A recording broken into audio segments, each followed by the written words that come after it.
Good morning and welcome to the Recovery Report Live. I'm your host today, Matthew Sengsourinh, president of GlobalPro Florida. GlobalPro is your insurance coverage expert before, during, and after any loss or damage.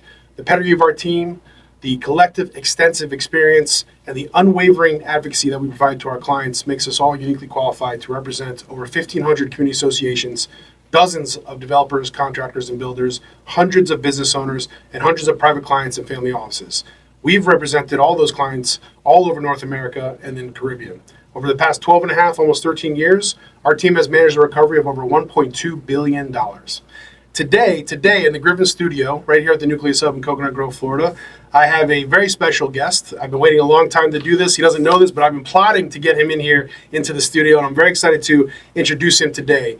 And in particular, we have a lot of synergy. We come from some of the same places in the world. He spent a lot of time in New York. I spent a lot of time in New York, as everybody knows. He spent a lot of time in Chicago. I spent some time in Chicago, I should say. And now we're all here in South Florida. I think it's the weather, the taxes, or maybe a combination of some of all that stuff, right?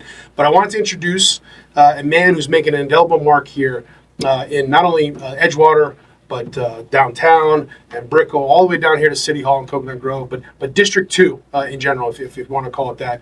His name is Rick Madan, president of the BNA, the Biscayne Neighborhood Association. Rick's career has been nothing but remarkable. We're going to start on Park Avenue South in New York City and New York Life, where for 40 years, 4 decades, that's 4 decades, Rick rose through the ranks, becoming a managing director towards the end. He oversaw multi-million-dollar operations across all those major cities that I mentioned before, whether it was New York, Chicago, right here in South Florida. His leadership at New York Life, from what we've discussed in conversation, what I've known and read about his background, wasn't just about numbers and bookkeeping and things like that. Rick is a people person, right? He honed his skills, leadership, management, communication, building teams, fostering talent, all of the tools, all the skill sets that are necessary to do what he's doing today. So he left the corporate world, he retired, and now today he's in we'll call it public life. We'll call it public service here in Florida, and he's finding his way, rising through the ranks right now. And we're going to talk a little bit about his new outside of the BNA, his new title here and what board he's working on here in the city. And just in case everybody wants to write in or send an email to get in touch with him, but really Rick's ability to navigate the complexities of the financial world, coupled with his commitment to ethical leadership and the respect of his colleagues and clients alike, really brought him to today, which again, he's the president of the BNA. It's a role that places him at the forefront of the community, and I think that's what we're going to get out of today's discussion. What's going on with the BNA? What's going on here in District 2? How he's leading the change here, and how he's uncovering some bits of maybe a little sense of impropriety here and there that he's tackling to try and make sure that everybody in District 2, especially the Biscayne area, Edgewater, downtown, and Brickell, are all living the best lives and having everything that they can at their fingertips. President Rick Madan represents 21 condo associations today. That's hundreds, maybe thousands of residents, I guess, across that number of buildings there. And his commitment to excellence is what is driving that organization at the moment. I want to just take a second here. It is a true privilege. I want to thank you up front. I appreciate the time. This is a big deal for me. I've wanted to do this for some time now, and I'm glad to have you in here. So without further ado, Mr. Rick Madan, welcome to the show. Well, thanks, Matt. I appreciate you inviting me out here. The beautiful offices GlobalPro has here, and it's quite exciting. Awesome. So I want to, again, I always talk about how these types of podcasts, these types of we'll call them interviews, are not really interviews for me. I like to have a conversation. So first, let's take it a little bit further back, and let's start out with your personal side. You've had an impressive journey from corporate life to retired life to now to public service. I want to touch on that a little bit. I want to talk about your early life, where you come from, where you went to school, how you got to that place in the city working for New York Life, and then if we can transition from that to how you got to now your public service life and the retired life and all the traveling and fun you're having. So. Sure. Let's see how quickly I can go through the 4 decades. All right, let's do it. 1 month at a time? No. Yeah. Okay. Well, I grew up in New York, and so that's all I knew. And my first real job after I graduated college turned out to be New York Life. And it was dumb luck how I ended up with the company, and I do like to share the story because in those days New York Life didn't do much advertising, and this was back in the early 80s, by the way, so it kind of gives you a time frame of when I joined the company. But a good friend of mine who lived downtown, uh, his grandfather had gotten a recruiting letter from New York Life, and my friend's mother happened to open the letter and said, and my friend's name was Lenny, by the way, and he said, Lenny and I, we both were not working at the time, and she said, well, Lenny, here's a offer letter from New York Life. Why don't you go for the interview? The funny thing was the letter was addressed to his grandfather, who had been dead for 4 years, by the way. So, but Lenny did go for the interview, and then the interview at that time, New York Life's offices were in the Empire State Building, and Lenny showed up for the interview, and he immediately knew this was not for him. But the person who was interviewing it wouldn't let him leave until he said, you got to know somebody who might be interested that I should be talking to. And then he tells the story. He says, Rick, I just had your number and name, obviously phone number memorized, so I gave him your name just so I could get out of there.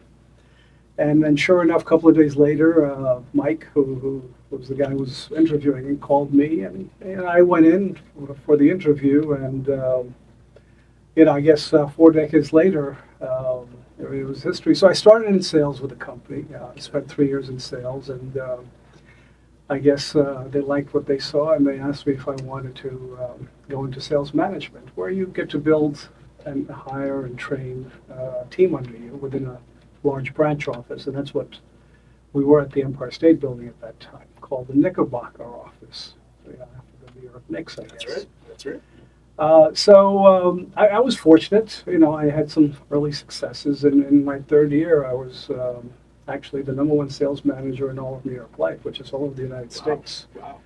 So that was an accomplishment, and when you start doing good things, the company recognizes it. And the next step is they want to give you your own branch office to run, which is very exciting. And my whole thing was I wanted a branch office in New York because there were many offices. That's the territory I knew. And then kind of got a curveball, and an offer was made to move to Chicago. And I share this story that this is an offer that my wife accepted on my behalf because she's from Illinois. There you go. So she wanted to get back home, and this was a great way. So at that time we had 2 boys, 3 and 1, so young kids. Wow. How old were you at that point? Oh, wow. This is so. See, if you go into, I was 30. Okay. At that time. Pivotal age. Obviously, 30, you have 30, kids 31, already. yeah. Married. Yeah, that's a big decision. So I didn't know anybody in Chicago. Yeah. But obviously, New York Life had a nice branch that I got to take over, and it was cold. I remember that. I think I moved there in February, and then that time I actually saw my car reading like -30. And I said, I was cold in New York, but Chicago was at a different level. The lake effect is very, very different. So, but I tell you, it was great because we raised our kids in the suburbs of Chicago, and my wife loved it. They loved it, and we spent almost 14 years there. And then I got an opportunity to move back to New York, and it was in a much higher position within the company. And my family was not happy, by the way. They did not, because that's where the kids had grown. They were in school, they had their friends. We had our friends socially, but it was an opportunity that was very difficult to turn down. And it was basically, I was going to be put in charge of about 1/3 of all the sales, recruiting, and training for New York Life. Wow. And New York Life being a Fortune 100 company, it's been now around for over 180 years. That was a pretty big deal. Yeah. So we made the move back to New York, but lived in New Jersey, northern New Jersey, and worked in Westchester and Manhattan. So it was a lot of fun. And then there was a time when I said, I want to retire when I'm 55. That was the big thing, with New York Life. This was the type of company you could do that if you wanted to. And obviously the company didn't want me to retire, so because I had bought a place in Miami at that time, and because our plans were to move to Florida to retire. Okay. And so they said, well, we don't really want you retiring. we understand you bought a place in Miami. I don't know how they found out, by the way. So it's amazing, I guess. Well, they're obviously good at recruiting because they recruit you all the way from the beginning, so they know. They know what's going on. So they know. They knew, and so they said, well, we're thinking of making a change in South Florida. Why don't you go run off South Florida for us? And we had about 4 offices out here. Main one being up in Sunrise, but we had one in Brickell, one in Doral, one in Palm Beach Gardens, and one in Naples. So it was different locations, and they said, well, but if we move you out there, you can't work 2 years and retire, right? So I said, okay, how about 5 years? So believe it or not, to the day, I retired exactly. I started, I think, in South Florida August of 2015, and I retired July of 2020. There you go. So exactly 5 years, and then I'd been on the board of my building, and that was the extent of how I wanted to stay busy. I wanted to travel, and then we met someone from BNA who was running Biscayne Neighborhood Association, myself, and so kind of got involved with it, but didn't really like the direction. I felt a neighborhood association, not that I do a lot, by the way, about public service. Right? It was all private industry and working in the corporate life, so really didn't know how the public side of it functions. And so the reason I wanted to get involved, it's something that actually my father had told me when I was in my younger days. And didn't make a lot of sense what he told me, but I guess as I grew older, and this is something now I teach my sons, it is very simple. He said, look, a person's life is divided in 3 stages. He looked at it in 3 stages, and he said, look, the first third of your life you should learn. Like you have to get educated, know what you're doing, and then so you learn the first third of your life. And then you earn the second third of your life. You got to make money, right? If you have a family, you have to support your family, you have to pay your bills. And he says, the last third of your life you should return, right? Give back. If you're fortunate enough to do that, right? Because not everybody is fortunate enough to do that. So I said, this is kind of interesting. That's why I said I started with being on the board of my building in Edgewater, and then Biscayne Neighborhood Association. So. This association was not going in the direction that I felt it should be, and the guy who was running it, good guy, but didn't really have a vision for it, and did things the way I didn't like. So myself, and then I met another person who was involved with Morcos, who very important person who works with me right now. We had met each other, and so we made a decision: either we're going to walk away and we don't need this, or we're going to really put some time and effort into it and make it into a neighborhood association that people want to have. So as it turned out, we were able to take it over, and I was elected president. And at that time, I think, Matt, we had 3 associations as members and 1 or 2 commercial members. Wow. So you've almost 10x that you're almost well, there. So we're into it about almost 2 years. Wow. Now, just under 2 years, we have 21 associations and we have 24 commercial members. Wow. So in the beginning, I used to cold call buildings, right? And say, hey, this is Rick Madan, president of the Biscayne Neighborhood Association. They said, oh, no, we don't want to talk to you. This is the true reaction I would get from property managers when I called them. And I would say, why not? We're a neighborhood association. They said, well, we don't care for BNA. Hasn't really done anything for us. And I kept getting this type of reaction to my phone calls. I said, what's going on? They said, well, we don't like the direction it was going in, so we really don't want anything to do with it. And they took the name of the person who was running it. And I said, well, that person is not involved with the BNA anymore. They said, okay, then let's talk. So the first few people I had to really, meet, get to know, and convince them and the board members to rejoin, because they have to pay dues, right, to be members, because we're not for profit. So that's how we fund our work. And we're fortunate now today, we're not calling buildings to join us. Believe it or not, they call us. I would say after we got 10, 12 commercial members, after that, it's been people calling us and saying, hey, can we join your organization? So that was an indication that, we were doing something good. And it's all about, as I meet people, elected officials, they say, well, Rick, what do you want?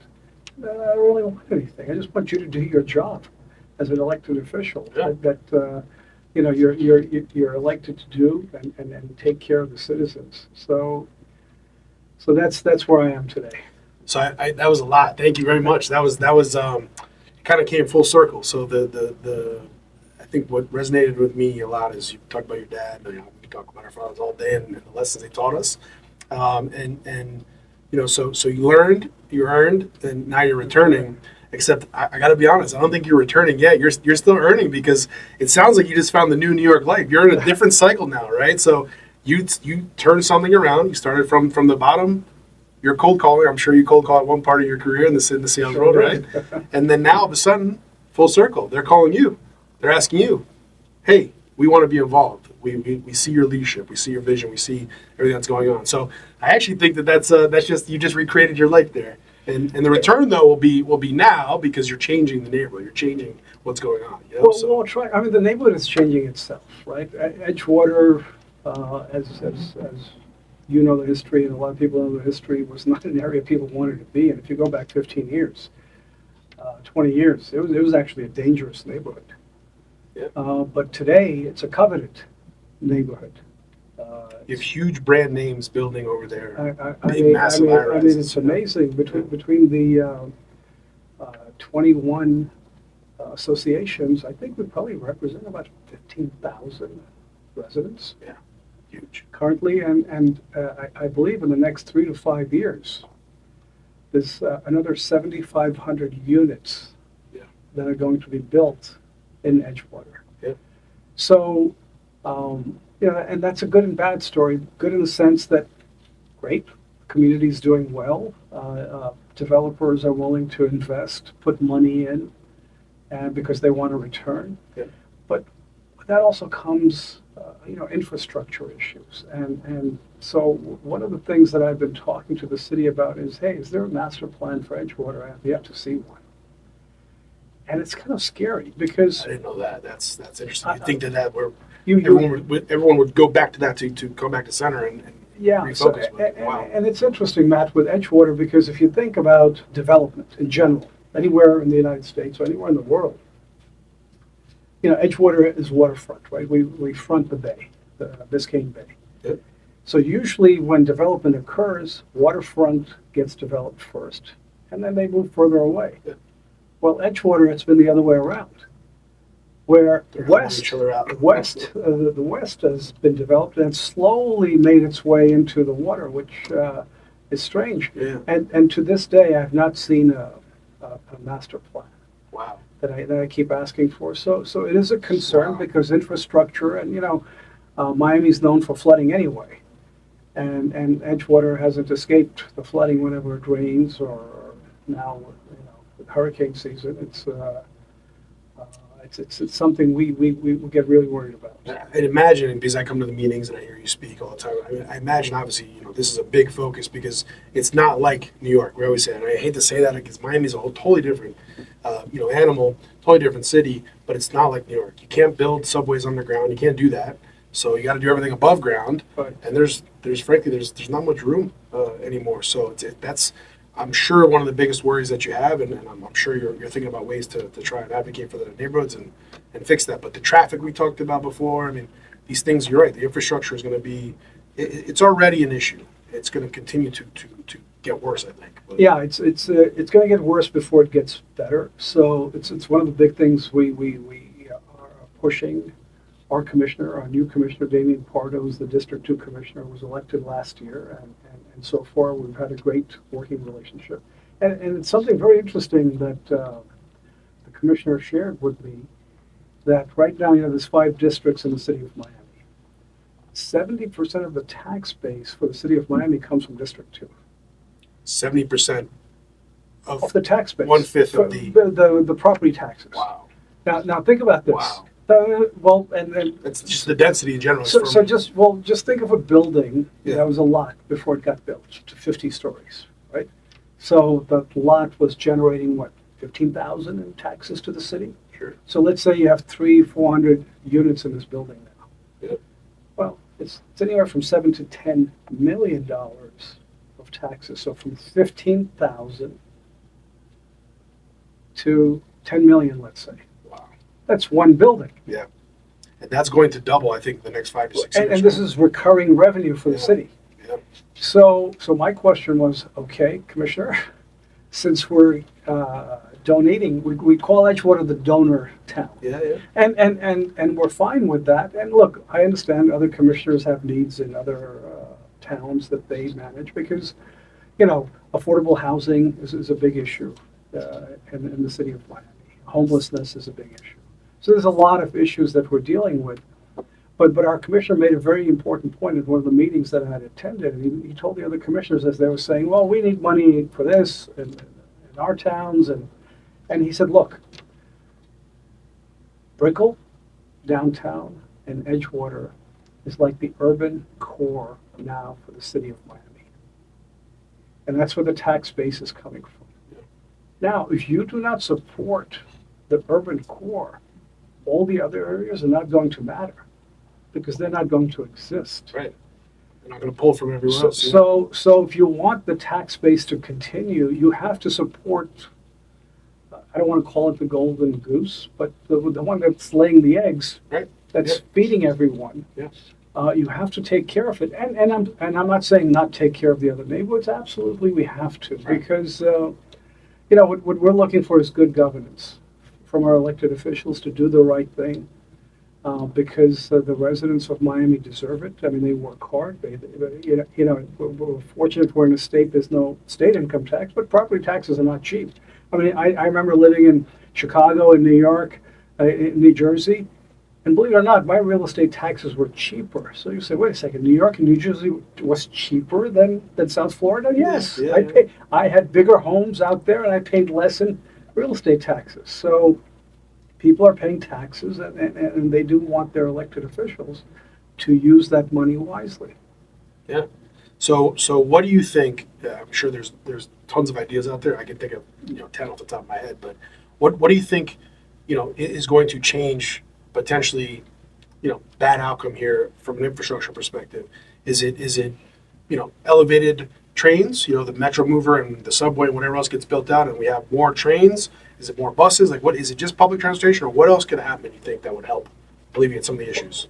Well, there are many things that can happen, and they are being looked at. But one of the things in my corporate life, I could make things move much faster, right? Because we had control.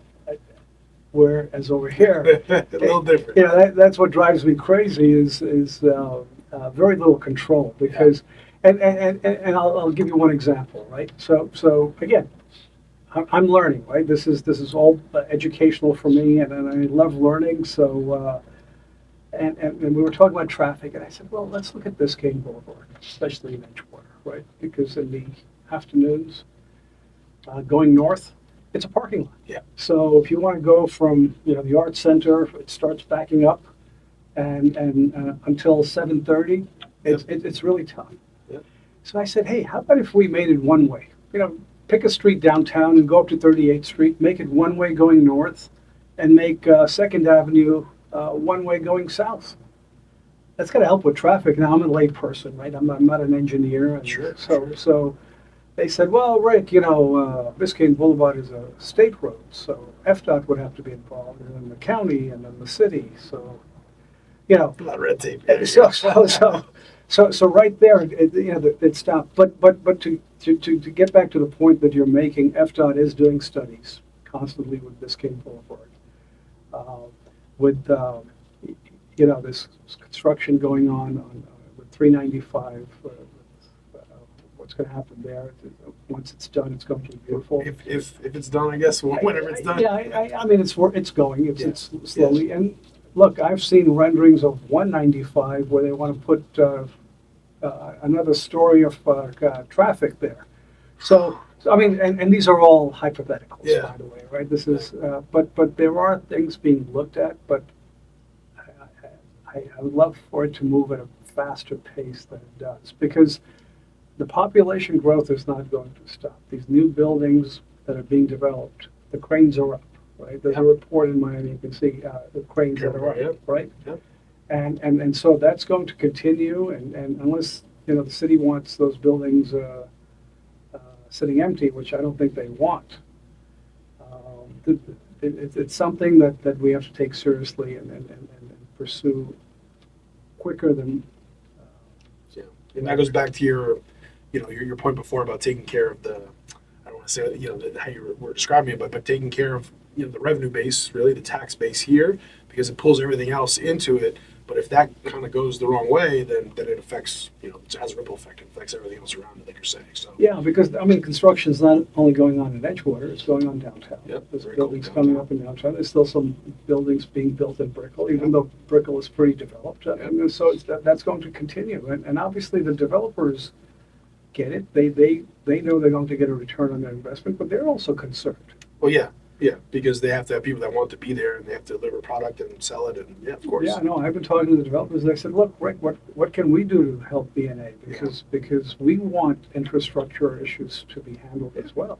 Yeah. Because it affects them. Yeah, 100%. So, and it goes hand in hand always. So, let's expand on that a little more, because I've heard a lot of instances where you're speaking to different people, different entities, different folks out here in the community, whether it's tenants, associations, whether it's developers, businesses, or whatever.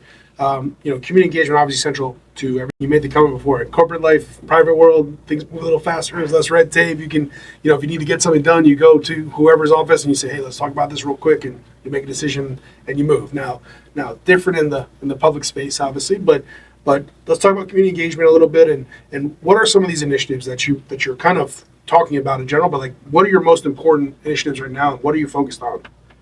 Well, public safety is important. If you can believe it, as of May of 2023, Edgewater didn't have a police commander.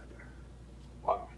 So 70% of the tax base. Well, Wow. yeah, I mean, but that's only Edgewater. I mean, downtown had, Brickell had, but Edgewater didn't. Yeah. So Manny Morales was the chief of police for the city of Miami. Myself and Marcos, every time we would see him, he would turn the other way because he knew what we were going to do. We had temporary commanders. Yeah. So May of 2023. But was that a personnel thing, or it just didn't exist? They didn't No, it allocate didn't exist. We they shared. didn't allocate them. We shared Wow. the police department with Wynwood. Yeah. Edgewater didn't even have its own police department. So that's an infrastructure thing too. They didn't get there yet. They weren't that's there. wild. Yeah. So he kept telling us, "Look, don't worry, I'm working on it. I'm working on it." And in May of 2023, he appointed Alfred Delgado, who's the police commander, who's been great.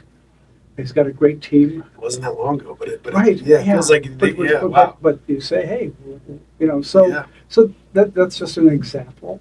And they're going to need more police officers, right? Because just public safety, I mean, traffic, obviously we've talked about that a little bit. Green space is another big initiative that we look at. So as these developers want to put up buildings, one of the questions that we ask is, well, what green space are you going to provide? Because you have the ocean front, the bayfront there with the parks. I mean, it's beautiful. That's what people want. They want to walk. They want to go work out. They want to. So one of the ways we communicate with the communities, we try to do surveys, because this is not about Rick or Morcos or the other members of the Biscayne Neighborhood Association or the Sure. DNA. It's about the residents and what do they want, and green space, infrastructure, condo legislation, staying on top of what's going on, so they know, hey, what is expected of the boards at condominiums, because a lot of different laws have been passed in Tallahassee. Service requirements, HOA fees. So all these things, insurance premiums going up, as you're well aware.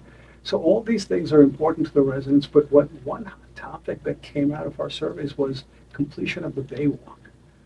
And the Baywalk is prime waterfront property, where how nice would it be if you go from, let's say, 38th Street, 36th Street, and connected to Morgan Pace Park downtown, and then eventually Brickell. Can you, so as this we did over a New year. York. It's like New York. Yeah, so we did this over a year ago, and look, Miami Beach was successful and connecting it. It took them a long time, but they did it. So then, Packed. It's packed. and it's packed, and it's beautiful. Yeah. So as I dug into this further and started seeing like, hey, who do I enlist? Whose help? Actually, there's been studies that go back to 2012, 2013 that were commissioned by the city of Miami of completion of the Baywalk. So I have photographs now that were, 12 years ago. 12 years ago. Yeah. So it was just sitting on the shelf. it's just sitting there, nothing really happening. Oh, interesting. But we did have a very good meeting about 2 months ago at the commissioner's office, where he invited different departments of the city, from zoning to permitting to. I was shocked that there was a standing room only in this conference room. Great. So, as you know, any new developer that puts up a new property on the Baywalk has to on the bay has to complete the Baywalk in front of their property. They're required to. Okay. So it's an ordinance that already great. exists. It's a fast way to get it done. Well, it's good, yeah, but there's also old properties that are not being developed, and they are not required. So how do you, the trick is, how do you connect it?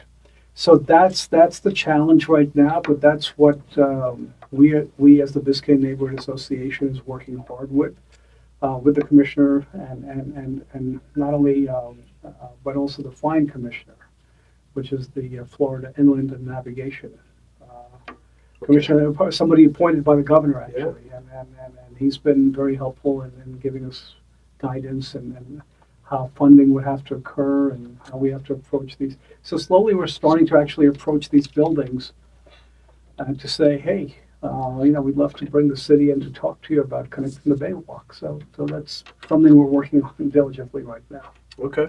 So public safety, the green initiative, or green spaces, I should say. The Baywalk is kind of in there as well. Anything else that's a focus from the surveys that you're sending out there and receiving back? Well, trash, flooding. I mean, it's the basic needs. Yeah. And you would say, wow, well, if you're paying all these taxes, should you have to ask the city to pick up your garbage? Probably not, but You should. I mean, you shouldn't have to. Have to, right? But how about flooding? One of the things that causes flooding is not cleaning the drains. Yeah. So a question that I pose is, well, what's the schedule of cleaning drains? Guess what? Yeah. There isn't any. I think, well, wait a second. How could you not have a schedule for just cleaning up drains? We get the calls all the time, obviously, when all that stuff starts to really flood and it Right. gets bad. We get the calls, and every time I always ask the same question because I'm used to it. But I said, has anyone gone to clean the drains in the street? Has anyone gone outside to do it? And most of the time, actually, though, if I'm talking to a unit owner or someone on a board, oh yeah, I went outside and I pulled the stuff out, and we have a shovel and we've been taking, but never, the city came out and I saw them. It's unfortunate. It's never Well, that. there's a pilot that just started. I think today. What are we looking at? The middle of August. I think it started August 11th. Okay. It's going to run all this week. You know how in New York City they have those street sweepers there? Yeah. So that's a pilot that's going on right now, So starting from like 1st or 2nd Street from Biscayne to 2nd Avenue. that's ongoing. It's for this week. Oh, just this week. Okay. It's just a pilot to Just see check how it it out. goes. Yeah. But people have to move cars, otherwise they're going to get towed. I just got a flashback of opposite side parking in Right, New York and having yeah. to move the car, and so yeah. But that's how they clean the streets. You can't Of clean course. them if the cars are parked there. Yeah. So, but obviously we have challenges, and one of the big challenges is engagement from the community. Yeah. Because they want these things, but how do we engage? So we've been trying to do events. We do community meetings. We invite the community out. We did a summer kickoff when the kids, when school was out. We're fortunate Morgan Pace Park is in Edgewater. So we did a summer kickoff where we had over 500 RSVPs. Looks fun, yeah. And by the way, GlobalPro, helped us out. So We're always there for you guys. very supportive of the Biscayne Neighborhood Association. And I didn't know there were that many kids in Edgewater. Yeah. I was shocked because, we had like face painting, we had water slides, we had ice cream through the Police Athletic League. We had an ice cream truck. We were giving out free ice cream. We had food trucks there. Yeah. And so we want to show the neighborhood that, hey, we're doing things to engage people. We have a meet and greet coming up with our commissioner late September that we're finalizing right now. We're going to do, as you're probably aware, and a lot of our residents are aware, Margaret Pace Park is going to be redone. It's a beautiful waterfront park. Yeah. So last time when they were planning on doing this, they just like threw a plan out there without any community input. We said, "Oh, time out! How can you do this?" Yeah. So this time we did surveys with our residents. We had over 570 responders. That's a lot of people responding to a survey. So these surveys, just so we can have it on camera too, just so everyone knows, is this an email-based thing? Can people send your emails or sign up somewhere and register? Yeah, please? no. So if you're part of our database, Okay. Which is our domain is bnamiami.org. Okay. You can go on and We'll put that in the caption and stuff, too. and sign up. Yeah. So you get our communications. Okay. So everybody who was signed up got an email. We used a survey company, and we gave them, hey, what's important to you? Great. Let's rank. And, do you want open space? Do you want a community center? What about the dog park? How big should it be? Should dogs be on leashes? Should we let them run loose? Yeah. And so we have got the survey. We shared it with the commissioner and then the Parks Department. So in the beginning of October, we're going to do a community meeting where we're going to talk about plans for Margaret Pace Park. Wonderful. And Right. then the community's going to get to ask questions, and hopefully it's because they've hired consultants to the Parks Department has to get feedback because it's already funded, I think, the redoing of the park. Yeah. But it's important that it's done properly, where the community is actually using the space, and it's not just being done because some consultant from Chicago says, hey, this is what a park should look like. And because they have beautiful parks in Chicago, not to say, but it should be the local community that gets a lot of input. And that's what I'm hoping for. And these are the things that we fight for now. So will they have a pickleball court or not? Do you know? I don't know. It was, they wanted it, we had basketball courts, pickleball courts, volleyball courts. So we put everything we could on the survey Great. to give everybody input. But open green space was the number one thing everybody wanted. Yeah. That view is unbelievable over there. Obviously, if Baywalk is completed and you have this nice big park, it's going to all come together. It's going to be great. Well, think of the synergy that it brings to people, being able to walk on the Baywalk, but also the traffic it takes away from Biscayne Boulevard. Yeah. Because right now you have people on bicycles and personal scooters. Yeah. Personal scooters. You can't have the public scooters anymore. Right? Those were thrown out. But and people walking, their dogs, baby carriages. How about if you could shift some of that to the Baywalk? It actually helps with traffic. That's true. And it's more enjoyable for the people. Safer too. I mean, you put them in the place where there's less cars. Obviously, it's Right. safer. And, one of the things which I think Midtown has done a great job of is a very walkable town. Yeah. For the residents, and the Baywalk would bring that element to Edgewater and downtown. Yeah, with an unbelievable view. Obviously, it's a nice breeze coming off the bay and everything too. So great. Well, good luck. If we can help in any way, we're more than happy, and we're always supporting the BNA. We're always there whenever you guys need us, and we look forward to continuing to grow with you guys and do all that. So, I want to change gears a little bit here because I want to talk more about the future. This is a little bit about infrastructure. We talked about a little bit about Baywalk and the future there, but let's talk about the BNA in general. So you have this community engagement.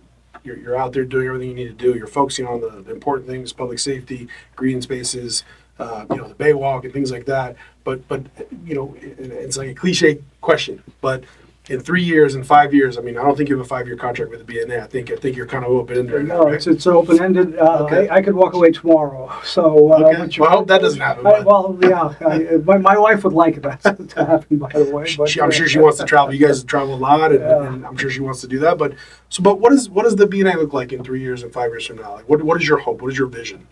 Well, the vision is community engagement. That's what we want. Right now, at last count, we have just under 5,000 registered voters in Edgewater. Okay. That's a lot of voters. Yeah. but guess what percentage of them vote for local elections? Yeah, here it's low, right? It's Is it single very, digits? it's a very low number. It's still- I'm not even going to say it because Oh, it's going to sound bad, okay? So one of the things, right now, we have the county commissioner, District 3, which is the county, elections going on. Good. Where we have the incumbent and we have. I'm embarrassed. I didn't even know that. Yeah, no, but Matt, that's a great point. You don't have to be embarrassed. But I should know that. I haven't had any But exposure. people who live in the district, people in Edgewater, they don't know. So one of the things we did is we went out and interviewed the incumbent and the person who's challenging him for the seat. So we went out as the BNA. We asked some questions. We sent them ahead of time. We said, hey, guys, these are the questions we're going to ask you. And we posted the videos to the registered voters and said, look, decide for yourself. But what I would love to see is the residents of Edgewater going out and voting for what they want. Because that's how, when I talked about how I would like things to move a little faster. Sure. How you in public space, in public life, how you move things faster? Yeah. You vote. Yeah. Right? Because then the elected officials say, oh, wait a second. Yeah. We better focus on these people because they're going to come out and vote. Yeah. And so 3 to 5 years, if I could get 30%, 40% of the registered voters to vote, we can influence elections. That'd be a sea change. For the positive, 100%. Right? For the positive, and then people are going to get what they want. Yeah. So we're going to continue engaging with the community, letting them know who we are. Yeah. And it's not easy. We're not for profit, right? So it's not like we have money pouring in. We already talked about our domain, but we are on Instagram, so people can follow us on Instagram. We do some posting and trying to get the word out with Facebook. So, if people would go and sign up on our website, and as new buildings do come up in Edgewater, that they're joining the BNA. Great. And then we have more commercial members reaching out. And again, we want to make sure membership is right for commercial members of the BNA. There's a couple of organizations we turned down that wanted to join us. And we said, we don't think it's a good fit because we want to bring value to them, but they should also bring value to the community. Of course. Right. So should be an even exchange or, somehow close to it. So wonderful. Great. Thank you. I appreciate that. I mean, I think we covered, from the beginning all the way through to your vision, right? And so, whether you knew it or not, I've been trying to figure out a way to get you in here to come sit down and talk to us because I think this is very important. And of course, one of the biggest things I'm taking away is this community engagement, this idea that's how you're going to drive all this stuff. And so, this is us engaging. I hope you bring in some of the other sponsors, some of the other members of the BNA. No, I intend to do it, and hopefully, it's not going to take you 3 years to get me back and put an update of where we are. I hear you have a 10-year contract. That's what I hear is really going on here. So we don't have that much time. We got to get this thing moving, like you said. So, but thank you very much for joining me today. Appreciate it. Before we go, though, I want to give you the chance because you mentioned it before. How can they engage? Anyone that would like to engage, whether it's LinkedIn or social media or email and again, our domain is bnamiami.org. Good. There's a simple email, communications, right, at bnamiami.org. Yeah. Instagram, Biscayne Neighborhoods Association. You'll get to see what we're doing and posting, and Sure. Facebook. So we're out there. We're going to put everything in the caption. Okay. Anyone that goes to the caption, they can just click on it right away and get to you guys. Also, I know before, so if they want to join and get registered or go and make sure they're receiving communication from you guys, they can go to the website and also to get the surveys. I want to make sure that they're, we're trying to drive engagement for you guys. So yeah, because that's where we advertise our events. Yeah. We have photos from past events. Yeah.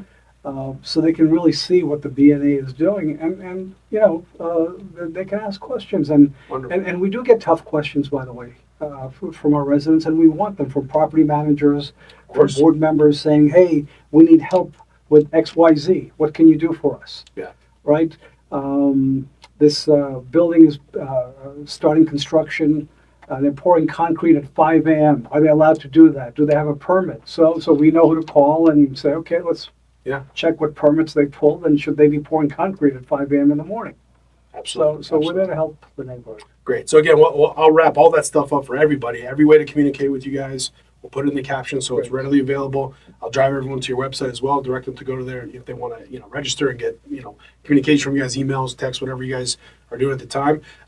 Before we go though, you mentioned events. I know there's an upcoming event. I want to make sure we talk about it too, because I'm excited to be involved as well. But the upcoming event here in September, we have a date. We have everything's confirmed. It's September 23rd. Okay. It's going to be at Amara. Oh, amazing. So talk about view. It's a meet and greet with our commissioner, because then the residents will get to ask questions of what's going on. So we're excited. Great. And also September 21st, we're doing a community cleanup with cleanup.org. Okay. And it's an organization that does a lot of cleanup, and then we try to do also cleanups in our community. So that's September 21st. Again, it'll be out there. We're going to be publicizing it. And then Wonderful. October 4th, right now it's tentative, but October 4th will be the Market Place Park meeting that we're planning. Okay, great. And again, we can put all that stuff in the caption too, so you have it there. And anyone that's watching, I'm sure you're going to send the link out and get it out to everybody. They can check it out in the caption and go from there. I want to commit, again, I'll do this on camera. Off camera, doesn't matter, but we'll hopefully be there, obviously, for all those events anytime you want us, anytime you need us. The cleanup day, I mentioned to you another time, we do one similar with the Brickell Homeowner Association. But what I do is I get some of my friends together, Bar Response, Manny Pozo, Rafael Aquino from Infinity, and we actually, they're kind enough to bring their boats, and we go in the bay while everyone's kind of cleaning up on land, and we do it together. And it's great because, I've never done it down here in Miami, right? I've done it in New York, but like down here last year when we got the boat and we went into the bay and in the river and under the bridge, the amount of trash was amazing, right? unbelievable. And you don't realize it till you take it all out and you have to take it off the boat in the bags, and you realize how heavy everything is and how much garbage, unfortunately, is in there. But it's pretty gratifying. Maybe you guys can join us on September 21st. I'd love to. That's what I'm saying. So let's talk about it. I just have to get organized, and if those gentlemen are nice enough to donate their boats, we'll do it. I'm going to do it, and it's pretty impactful. Yeah, and look, we do the cleanups because we understand the city is growing. Yeah. Right, and they need employees. Yeah. But as community residents, we should care about the neighborhoods we live in also, and it's okay to pick up some garbage once in a while. Yeah, 100%. I agree. Well, thank you so much for joining us today. Thank you, I appreciate Matt, for having me. Appreciate it. We can do this anytime. Okay. Anytime you want to come in and talk and get a word out to everybody, obviously come by. We'll sit right here in the Griffin studio and do that. Again, I'm going to put all the possible ways that they can communicate with the B&A in the caption. They can follow up, website, socials, LinkedIn, emails, everything. Again, for us, I want to say thank you to the B&A, thank you to the board, thank you to Aaron, thank you to you. Our relationship is I think great. It's constantly growing. I'm always available to you guys. GlobalPro, our team, everybody's always available to you guys. So I want to make sure we end on that note. And thank you. Thank you. You guys are great partners. We really appreciate all your support. Thank you. Join us next time right here in the Griffin studio at the Nucleus Hub. Again, my name is Matt Sengsourinh, host of the Recovery Report Live today. If you need any information, like I said, it's going to be down in the caption. If you like this episode or you like GlobalPro in general, just make sure you subscribe and like everything. Follow us on social media, LinkedIn, and right here on YouTube. We'll see you soon. Thank you very much. Bye-bye.